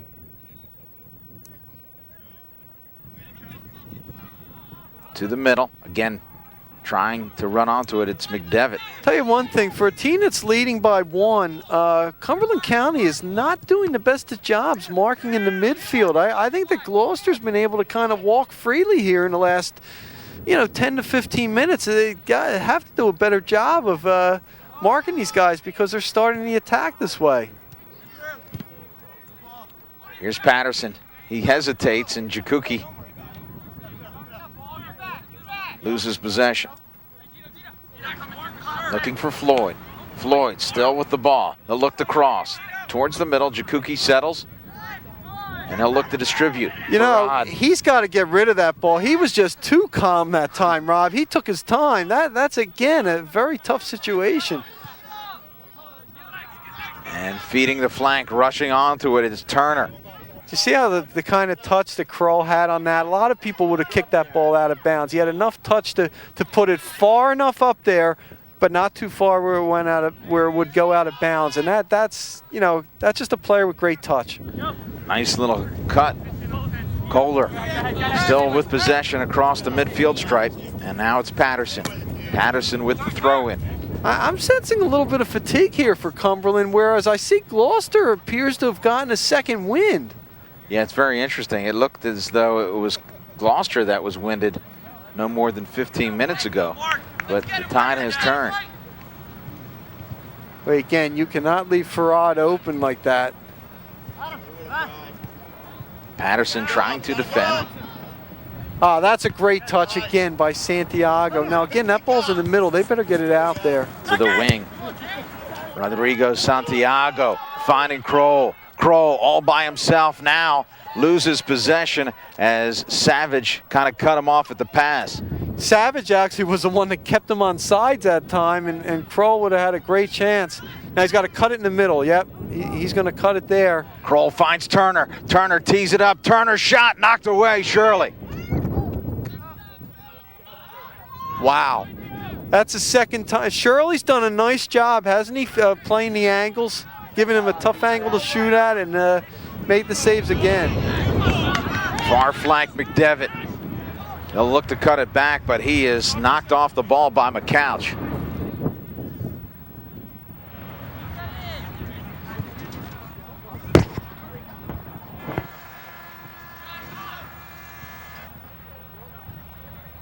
Coming in for Gloucester County College, number 6, Connor Ciparone. In for Cumberland, number 12, O'Brien. Connor Ciparone will check in. He did a nice job earlier spelling the defense of Spirazio. Clock continues to move. 4-3. It is Cumberland on top.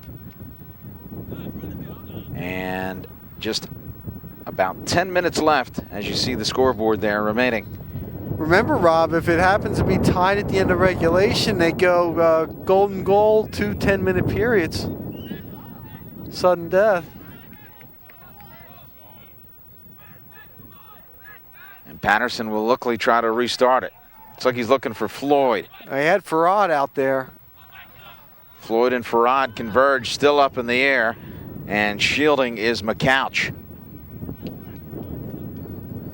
I'll tell you, you touched on it, and you're right. Floyd, number 20, has done a great job here for Gloucester County. He has given them a lot of energy in the attack, but he's also come back a lot and made some big plays defensively. He's really been an energy player here today. Young man from Kingsway High School.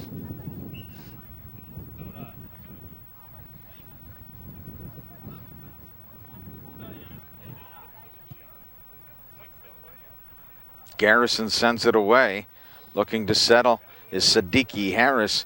Unable to do so. Here comes Gloucester County College. Harris has given Cumberland some really good minutes. Of course, he set up that, which turned out to be the lead goal right now, the penalty kick when he was taken down in the box.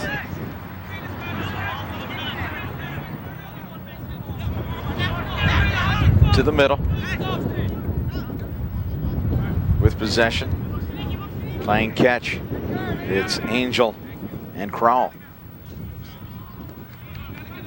I'll tell you, with Kroll and Santiago, you have two guys that can really possess the ball, and that's been a major difference here today.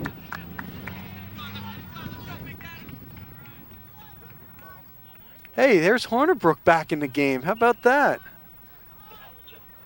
Well, they kept him until the very end. I think they're just going to see if they can utilize his ability for a brief stretch here. Just 8 minutes remaining, and right to the middle, he's going to be tested, and he literally steamrolls Kroll just outside the box. So this is going to be very, very interesting here. Yeah, but I'll tell you what, and he's got to make them walk off 10. They're not 10 at that wall at all, and it makes a big difference. But that, to be honest with you, that was a good foul because Kroll would have been walking in on the goal. Rob would have been walking in. They got to make them go 10. They're not 10 yards at all. That's not even close, that wall. I'd make them walk it off. Chris Myrick. See, now they're doing it. See, Rob, that wall, yeah, you've got to walk it off. It's not, it makes a big difference. Now, again, you're close enough to the goal. I would have gone for it right away. They get it blocked there. I don't know if I'd mess around with it. You're close enough there. You almost try to shoot it right from the beginning. Yeah, I agree with you. I think that the wall started to creep in. They didn't give him the full 10 yards, and they rushed it. And time is the ally of this Cumberland team, so I don't know why they're hurry. Here's Kroll again inside the box. This is trouble. Sets it up, left foot, shot off of a defender. Another shot, nothing on it, and cleaning up the garbage, it's Kohler. Actually, Kohler blocked 2 shots in that segment. The first one might have saved the goal, and then the second one he's able to clear. Nice job by Kohler. Shirley.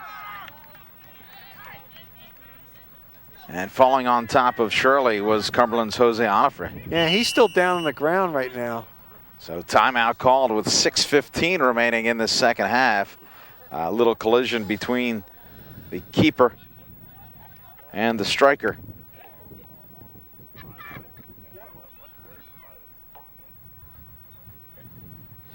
Give us an opportunity to talk a little bit scholastic soccer, Mark. The season about to get underway in these next couple days. Of course, by the time this broadcast hits air, we will have started this season. Had an opportunity to read a little bit of your great writing in the Philadelphia Inquirer, and let's talk about what you see coming up for this season. Well, I'll tell you what, in boys soccer, it's almost throwing darts to find out who the top teams are. I mean, they seem so closely aligned. We started out with St. Augustine, your school, Eastern, number 2 there.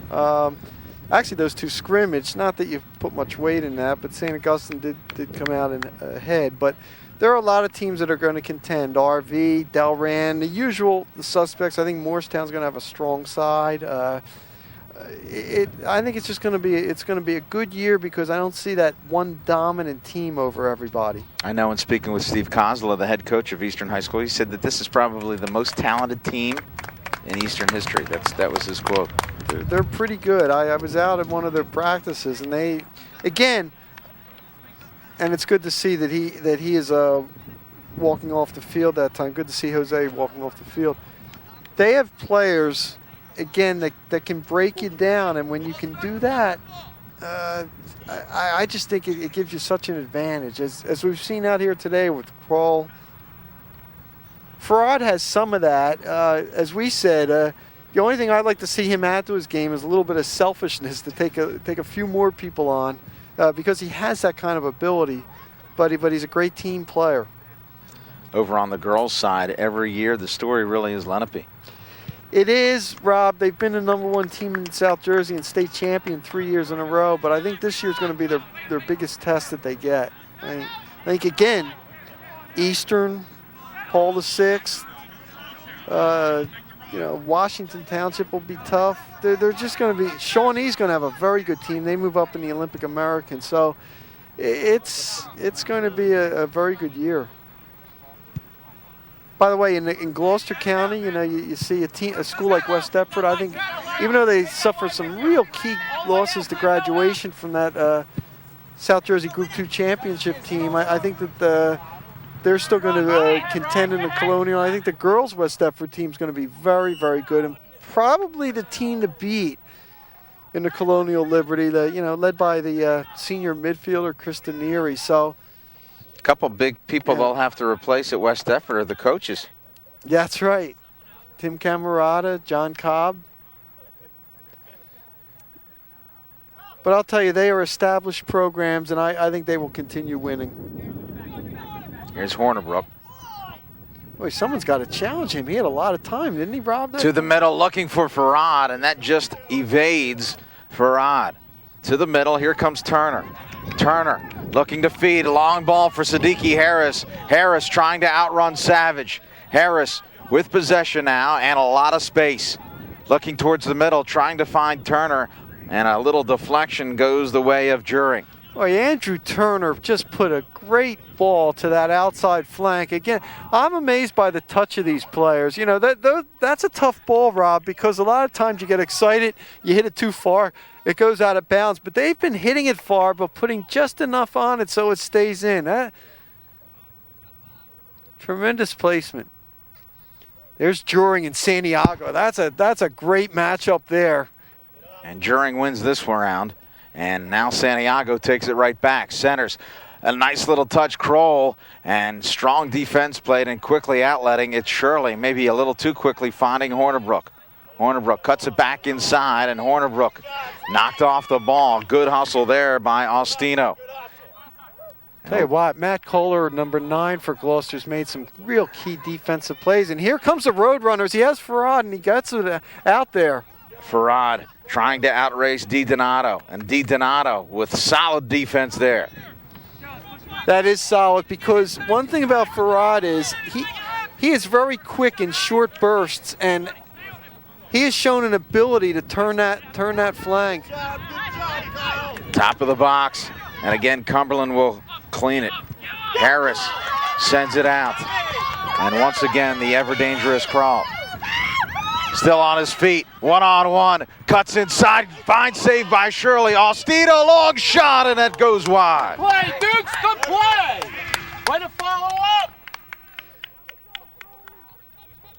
Nice job by Crowd, but again, Rob, we're talking about players, if they could kick with their opposite feet better. That time, if he put that to his left, he had a whole wide open net that time. He elected to go to his right. Shirley's come up big here in the second half. Here's Patterson. Patterson looking forward, and it's Floyd. Floyd has been the spark here in the second half. Floyd trying to work his way through the defense, and the whistle's going to go against Floyd as the clock continues to move. I'll tell you what, Adams, number 15, kind of got away with one there. He's trying to step over the ball, and when you do that, you could almost kick it right back into the middle. He's lucky they didn't intercept that before the foul was called. Sun coming out now, and Gloucester's hoping the sun will shine on them. A little flick towards the middle, and again it's Savage defending. Wisely feeds to the wing. Well, Cumberland's going to get chances because now Gloucester, again, with under 2 minutes to go, has to send people up. You have to. McDevitt looking for Floyd. Floyd in a race. Floyd still with possession. Floyd into the defense, and Shirley able to take it away. Wow, they're calling for a foul. I didn't see a foul that time. If anything, maybe you call obstruction and it's an indirect, but even there. Nice little feed. Austino looking back towards the middle, and still looking is Onifray, and now feeds the wing. Turner, and Turner gets underneath it, and it sails. I'll tell you what, this has been entertaining end-to-end soccer, hasn't it? It sure has. And now Gloucester has to hustle as they have just 65 seconds remaining in this second half. Hornibrook.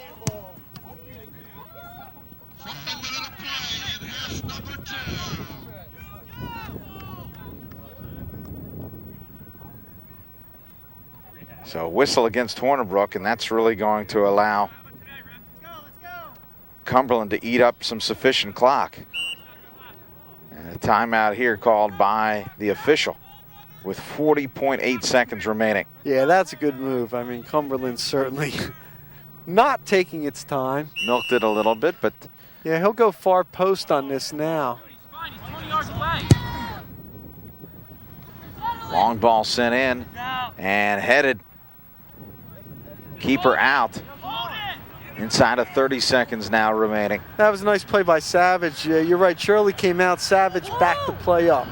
Onifray will rush onto it with the flick, and it's Patterson who will take it away. Patterson looks to turn and gets around Onifray. Patterson, long ball, and running onto it, it's Farad. You can see the wind really holding that up towards the middle. And we're now inside of 10 seconds. Austino shot and a score! Good play! Icing on the cake! Austino caps the victory with just 5.1 seconds left. And that will send the Cumberland fans home quite happy.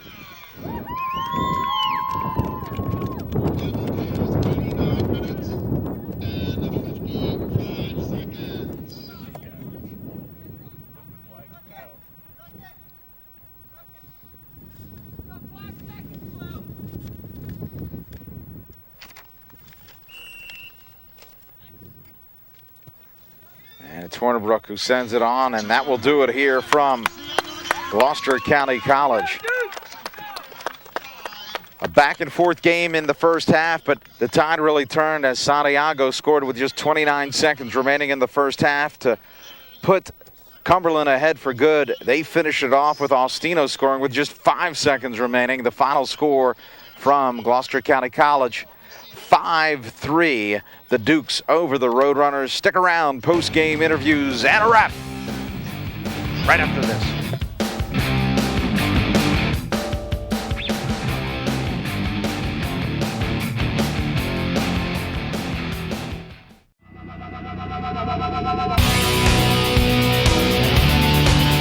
Hi, I'm Joe Helder, 4-time Emmy Award winner and producer for the Eagles Television Network, and I got my start at Gloucester County College.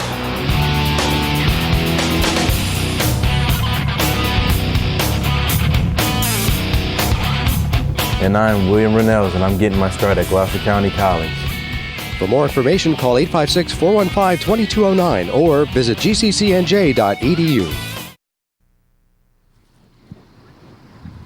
Welcome back to Gloucester County College. Cumberland County College victorious 5-3 over the Roadrunners of Gloucester County. Rob Christ here with winning head coach Chris Myrick. And Coach, this is just an extraordinary effort on your team, given the fact that you've really started the team literally from scratch. Let's first talk about that whole process. I mean, the idea of you taking over the program, and when we talked prior to the game, you said, I wasn't just content with kind of putting a team together. I was really shooting high, trying to draw some top-tier talent. And, they've responded. You've had some quality players here, and they have to like your attitude. Talk a little bit about the construction of the program.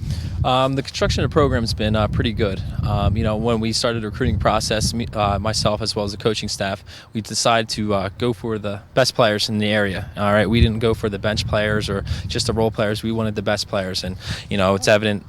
We have the ability, we have the players. Now it's just putting it all together.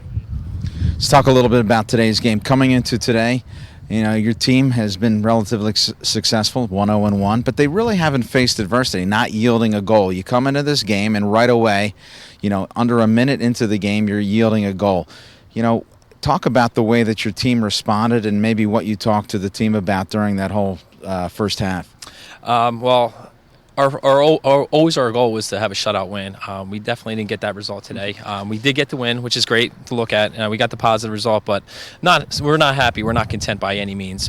Giving up no goals, that's our goal. Every time we step on the field, we want a shutout win. Unfortunately, that didn't happen today. However, the team responded pretty quickly. We played about 87 minutes. We gave up 3 bad goals in 3 minutes. So we're looking to improve on that, especially as we step into Saturday's game.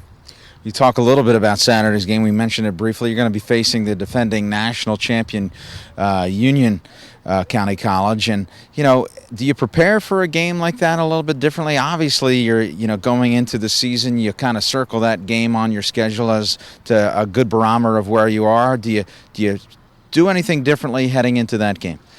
No, as long as we're playing our style of soccer, if we play possession, soccer, we'll be okay. Everyone behind the ball. The last couple of days we've been trying to work the tweaks out, I should say. So that's what we did on Tuesday's game against Salem, as well as we tried to today. We responded, very well. If we keep them 0, we'll be okay.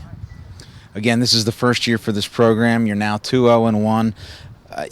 What was the goal of this team? Going into it, I know that obviously you want to build a successful program here, but at this point, did you expect to be undefeated? And what's your goal for the end of the season?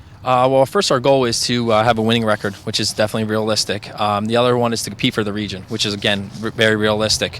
We have a 1-year goal. Again, we want to get in the tournament and make things happen, because once you get there, anything can happen.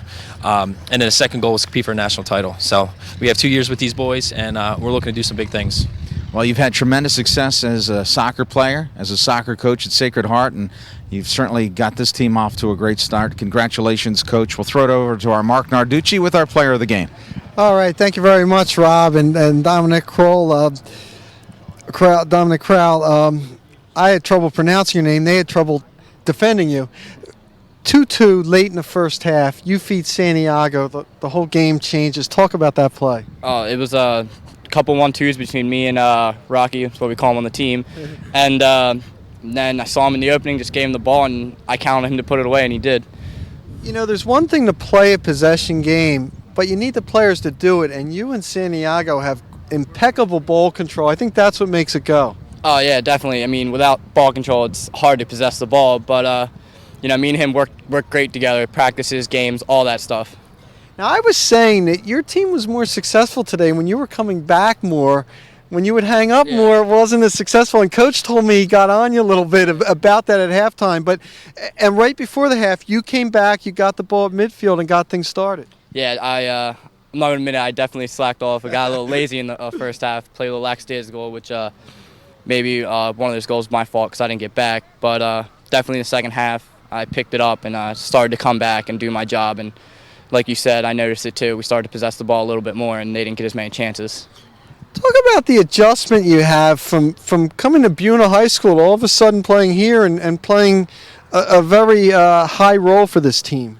In high school, it's completely different. There, you have freshmen to seniors. Any kid could play.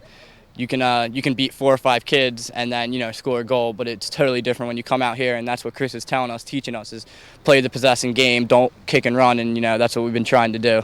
The other thing is, if you have the players to play it, it is a fun game to play, isn't it, the possession game? Oh, yeah. I mean, when you have just the other team running around like crazy trying to get that ball, it makes us happy and makes them work. If the ball works, you won't need to sub the whole half. Just you got to make the ball work for you. Hey, first-year program, 2-0-1. I would think you're pretty happy at this point. Oh, yeah, definitely. I mean, we're coming out strong right now. I mean, we didn't get the shutout, and like, Coach Myrick said, that's our goal, but we picked it up and we came out with the win. Dominic, congratulations. Thank you. Great game. Dominic Kroll there for Cumberland County College, 2 goals and a big assist, and really showed some tremendous skill and a guy that hasn't had any adjustment coming from being a high school star to really being what looks to be a junior college standout here. Well, and speaking with the coach, he talked about just how important he is as a player. But, one of the things that he was a little bit disappointed with is he said that literally his studs, he didn't feel like they showed up in the first half. And, he said he kind of got into them a little bit. In the second half, he felt that their play was appreciably better. And, I think that's important.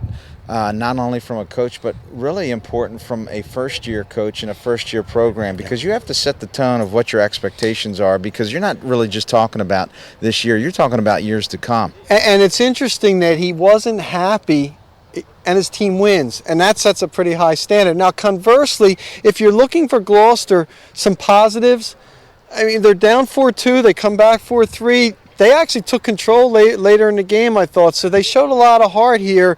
They just had a little trouble dealing with their possession game. Yeah, I think that there's a lot of positives that you could take away from this game if you're Gloucester County. Obviously, it's not uncommon for a team to struggle when they're giving up a goal to end the half. They bounce back. They have some real strong components on this team, and I think there's plenty of good soccer left in this Gloucester County program, as they've illustrated in years past. Once again, our final score here from Gloucester County College. It was the Cumberland County Dukes victorious 5-3 over the Roadrunners of Gloucester County College. For my partner, Marc Narducci, my director, Stan Ritter, and all the crew, I'm Rob Christ. Thanks for joining us. Good night, everybody.